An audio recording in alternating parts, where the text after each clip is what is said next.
Hello, and thanks for joining us for another episode of Mid-American Gardener. I'm your host, Tanisha Spain, and joining me in the studio are three of my pals here to talk to you today about all things gardening. Let's have them quickly introduce themselves and jump in because we've got a lot to cover today. So Chuck, we'll start with you. All right.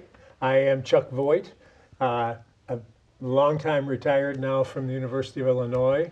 The department I started in was horticulture, and then it got moved around as things got consolidated and eventually eliminated. But vegetable crops and herbs were my specialties, but I have an interest in almost everything else. Wonderful. All right, Shane. I'm Shane Culture. I am also retired. I worked at Country Arbors Nursery with my family, the Cultures, for the last 30 years. And now I'm starting a newsletter at botany.com because I used to get to talk to people all day, every day about plants, and now I just get to come into the studio and I'd like to talk a little bit more. So I'm going to travel a couple places and see all these things that I didn't get to do before when I was working and helping everybody else enjoy their plants. So now I get to see what you guys are seeing the whole time. Just bring us back pictures from your I travels. know. Taking Mom to Chelsea Garden Show. That's my big thing in May. I was just booking tickets. The dollar, you'd think as strong as it would be that flights would be cheap. They're not that cheap. They're not. No. Ooh. But we're still going to see some pretty flowers yet. Wonderful. And last but not least. Hello. Hi. Hello out there in TV land. I'm Marty, and I'm a private landscaper, and I'm trying desperately to actually completely and utterly retire. But in spite of that, somehow I keep doing this. My nails are clean this morning because that's because it's cold. It's cold outside, and I actually took a bath. Okay. All three of you trying to be retired, and here I am, still just working away. That's because you're a child. Unbelievable. All right, let's jump right in. So Chuck, Yes. your planting guide is pretty much it for the Mid-American Gardener audience. Little did I know when I put pixel to paper that it would turn into this enigma that it has. Yes. So where are we? Mid to late February. All right. Well, the last time I was here, we were starting the things that needed to be in extremely early and that grow extremely slowly. Now we're going to do some things that grow faster, but because they can go out in the garden as soon as it gets reasonably stable, and we never know here in mid-America if that's going to happen mid to late March or if that's going to happen mid to late April. So you're always a little behind the eight ball. But I think as you get into March, you can start thinking about all the cabbage family things that are, by and large, fairly cold hardy. Cauliflower is probably the least cold hardy of that bunch.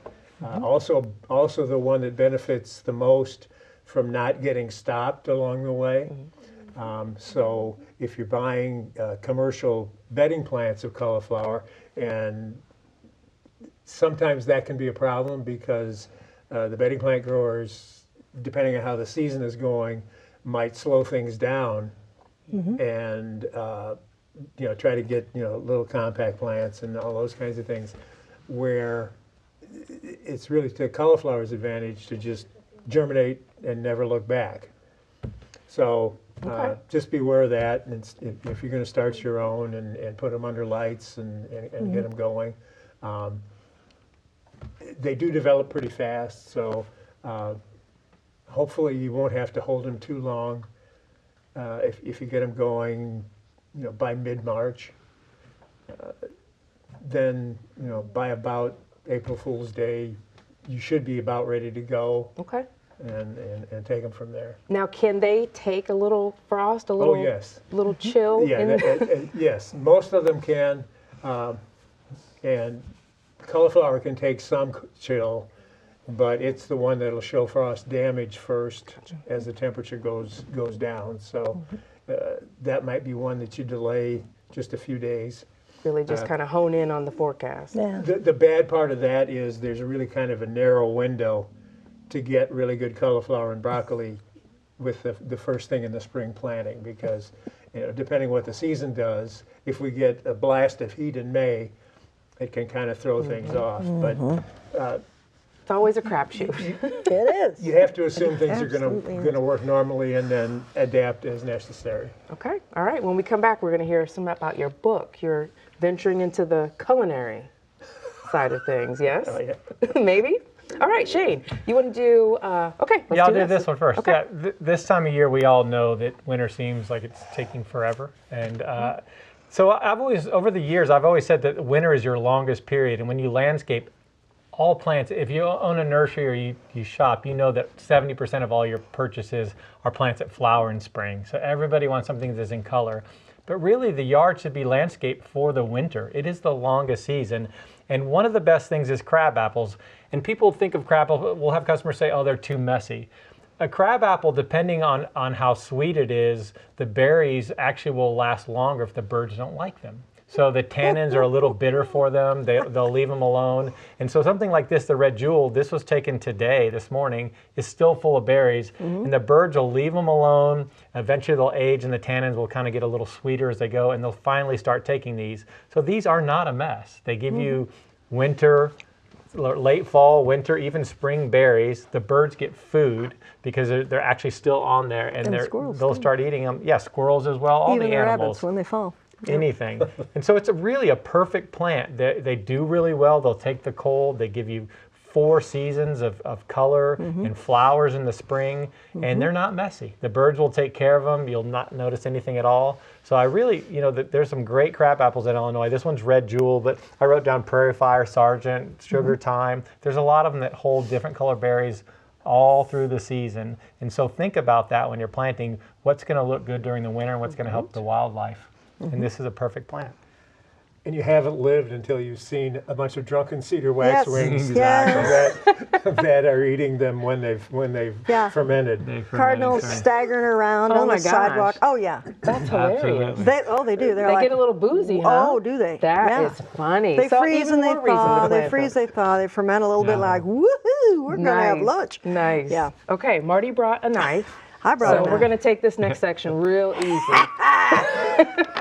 I'll just take my cue from what Chuck was talking about when you're setting out plants in the spring, or if you have an unbelievably intense rabbit population, as do I.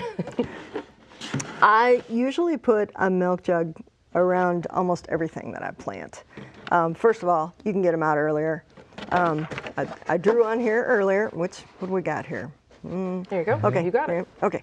I drew on here with a Sharpie. I don't draw on this. I just did this for the benefit of our viewers because I've done this a million times. Cut right inside where the curve is, okay?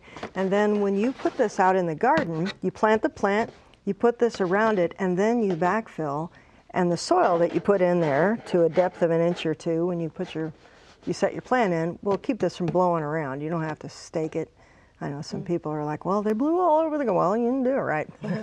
So, and then you gotta watch the show. You gotta watch the show. Yeah. So then in the top, when it's really cold and you put it out really early, you can leave the lid on and just use that on really hot sunny days to let some heat out. But I don't typically set out stuff that early. And when I do, I straw my garden. So I also cut where this line is. I take the cap out and cut around here. So when you set this down over a plant, it can peek out. This is a certain amount of rabbit, squirrel, and bird deterrent. Nice. It's a little mini greenhouse, especially if you put straw around it. The straw holds the weeds down. This holds the moisture. You can water right in there next to the plant.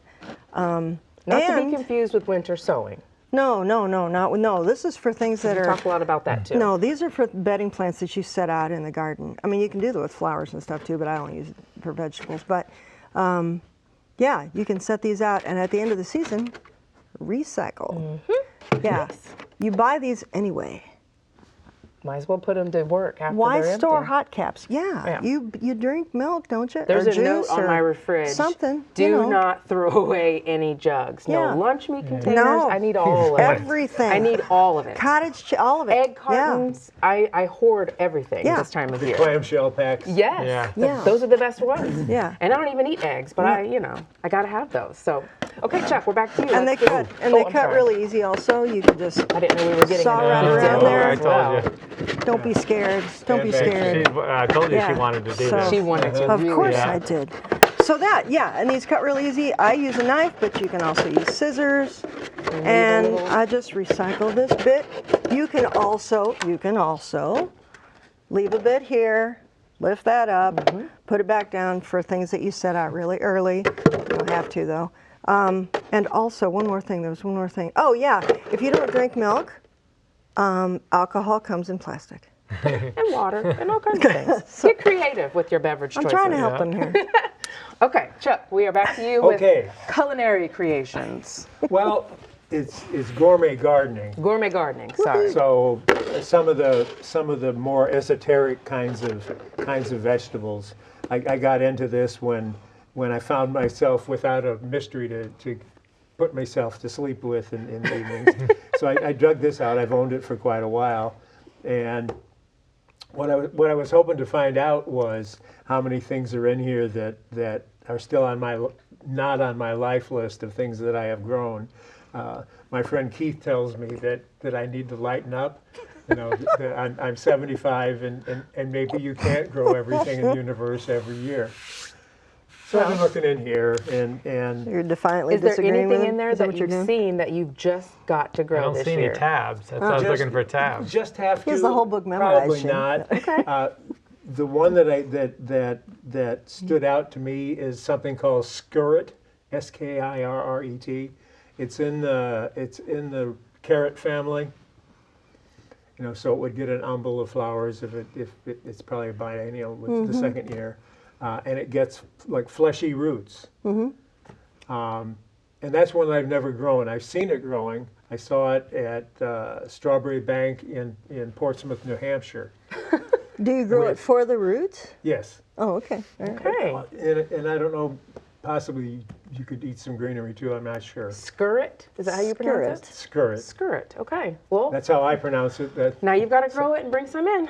Okay, now here's the theme. You know, it's the drunk people. Oh, those in your garden, those carrots. They're just carrots, Chuck. You can't say it.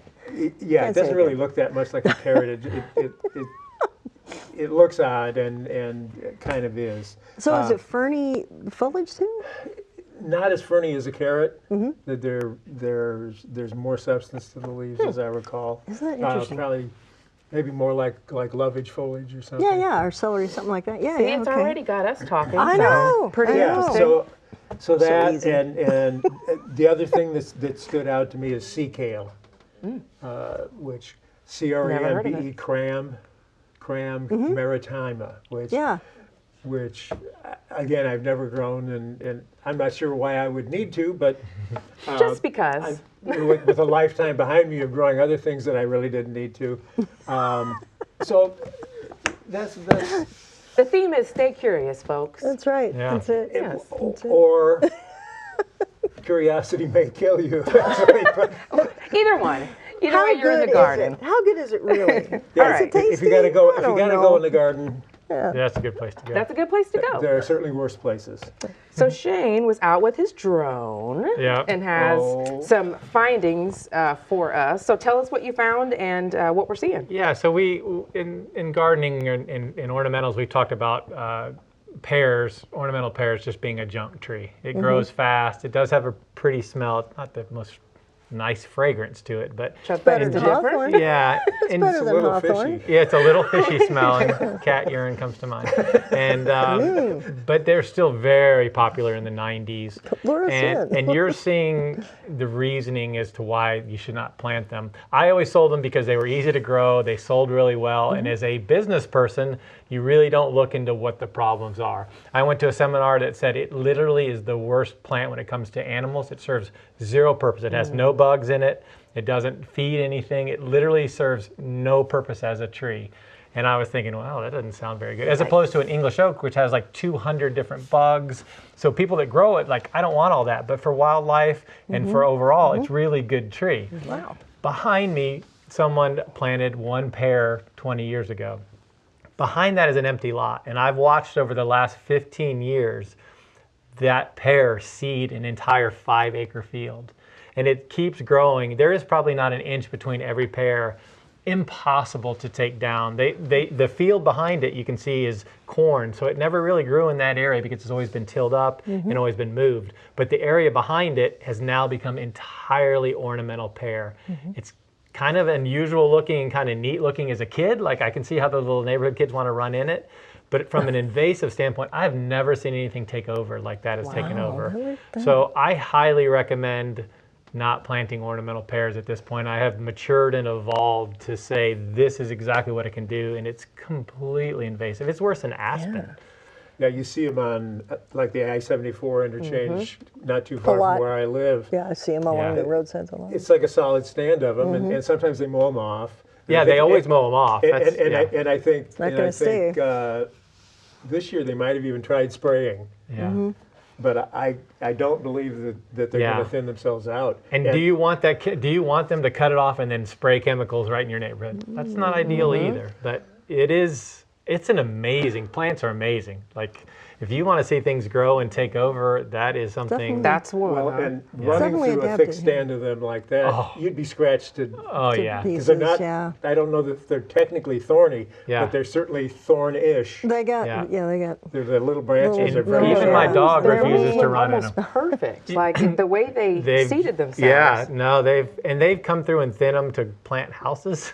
But those people that just bought the house are going to have some pears in their backyard here eventually. They are. But even my dog doesn't run in them. Like, he runs the field over there because he hunts for golf balls. Like, he loves to hunt. He will not go in the pears. They're like too sharp, too much to step on. I know. So yeah, that's a perfect example of maybe we don't plant any more ornamental pears. All right, we've got a question. And they're incredibly brittle in the landscape as well. Absolutely, a danger if you let them get big. Okay. All right, we have a question. This is from Taylor Planton, one of our team members here. She's babysitting a pencil cactus, and it's struggling a little bit. So she wants to ask the experts what she should do with this pencil cactus. So we've got some pictures of that. All right, so you guys kind of discussed this a little bit before the show. Tell us what you're seeing, what you think, and advice for Taylor. Well, Taylor took some really good photographs. And she told us about where the location was, and it seemed like a south window. Terrific, very nice. But she saw some tip dieback, and she didn't like the way that was going, and it's just odd. And then if you look into your upper right-hand corner of this photograph, you'll see some little translucent orbs there, right up in the right-hand upper corner on that big stem. Those are enemies. So she's doing everything right. Yes, but she's doing enemies. Yes, there's an intruder alert. So yeah, those are mealybugs. And when we started looking at the pictures more, you can see that little cottony, webby kind of business that they make, and it's in other places on the plant. So because we were like, I don't know, it sounds like you're doing just everything you should be doing. You guys were considering like if the window was drafty and all kinds of things, but then you got a close look. Yeah, I said, can I look at the pictures? And I'm like, oh, look at him. He needs to leave. What do we do? What's the... Yeah, I mean, it's when I saw the pictures at the nursery, we look at that and we shudder. Like Julie Carlson at the nursery, terrible. If you had mealybugs and you brought that plant in, it did not come in. We pretty much burned them. It's a very difficult bug to get rid of. It's one of the most. Fortunately, that's a small plant, so we suggested maybe even alcohol swabs and just manually removing all of them. Yeah. If you have a large plant, I know this sounds horrible. People are going to tell you to spray it with things, this or that is not going to work. Long-term, mealybugs are next to impossible to get rid of. Wow. Yeah. They're just that difficult, and they will invade the rest of you, especially ferny things like Boston ferns and those. And you'll see exactly what they do, right? They don't really kill it per se. They just get tip die back, then it grows back, and then tip die back, and little branches here and there. So it's a slow death. If even a death, it doesn't even really die. No. Agonizing, it's kind of symbiotic relationship It between lives them. to feed the mealybug. Exactly. It does. So, Anything else yeah. to add to that, Chuck? Yeah, they also go They're ahead. terrible. Then there you have it. They love coleus. Yeah. If you try to overwinter coleus in a greenhouse, they're like a beacon to mealybugs. They come suck my juices. Yeah. To the point where you will, if you get it in a greenhouse, you will literally take everything out and let the greenhouse stay cold all winter, hoping to freeze them out. But they will hide in the tubes of the of the greenhouse benches, or they'll get in the cracks of the wood. They are such survivors that even 20 below, they will find spots within a greenhouse to hide so they can get you next year. So Now, if you have, like, she's plant sitting, so how far away do your other plants have to be to keep you out of trouble for spreading? I mean, is it Bermuda. yeah, different apartments? at least What are we another talking room. here? At least another room. Another room. Another Okay. building.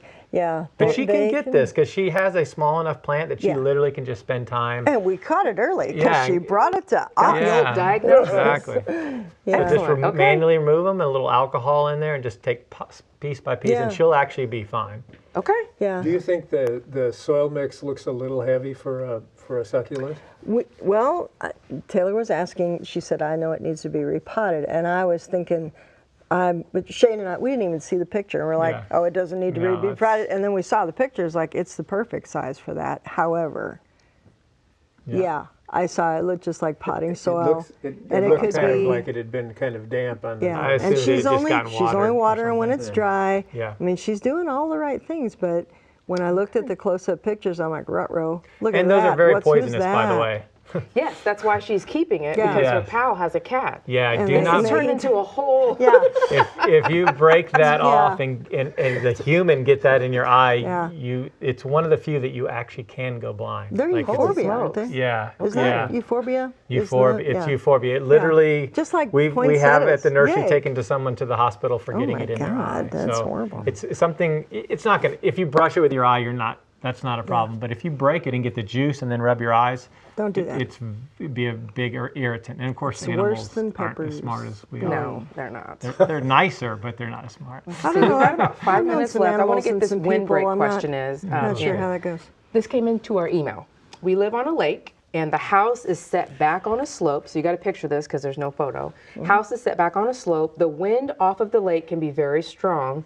What are some natural windbreak shrubs that we can plant that stay green all year and flower in the summer? And then they ask, are we asking too much? So are they asking too much? Yes. Yeah. Okay, so I guess we'll tackle one thing at a time. What's a good windbreak for that area, that slope off of the water? What would you guys? I do it all the time. So Bales Lake there's a lot of people that have homes in the summer on Bales Lake, and it howls off the lake. Evergreens are out. Evergreens are going to burn. So we've tried junipers, every hardy evergreen. What works really well, red twig dogwood. So you get the beautiful red of the winter, and it's actually ornamentally gorgeous. Super tough plant. You can cut it back as hard as you want. But it also mower. blooms really pretty in the spring, and it's Yeah. a really nice plant during the year, and it's thick. So even in the winter, when it's the wind's blowing, it cuts the wind pretty well because it's a very thick plant. Viburnum's another one. Viburnum can take more sun than people give it credit for. Beautiful fragrant flowers in the spring and summer. Good thick structure during the winter, and some viburnums will hold their leaves most of the winter. So that gives you that protection and that spreading of the wind, breaking up of the wind, and still hardy enough to take whatever nature in Illinois can give it. Okay. Yeah. Any other suggestions? We've got about 3 minutes left. Any other? Okay. Not Excellent. really. I think that was perfect. Let's see. We have another question. Actually, Yeah. rhododendron leaps to mind because it's evergreen, and then it flowers in the spring.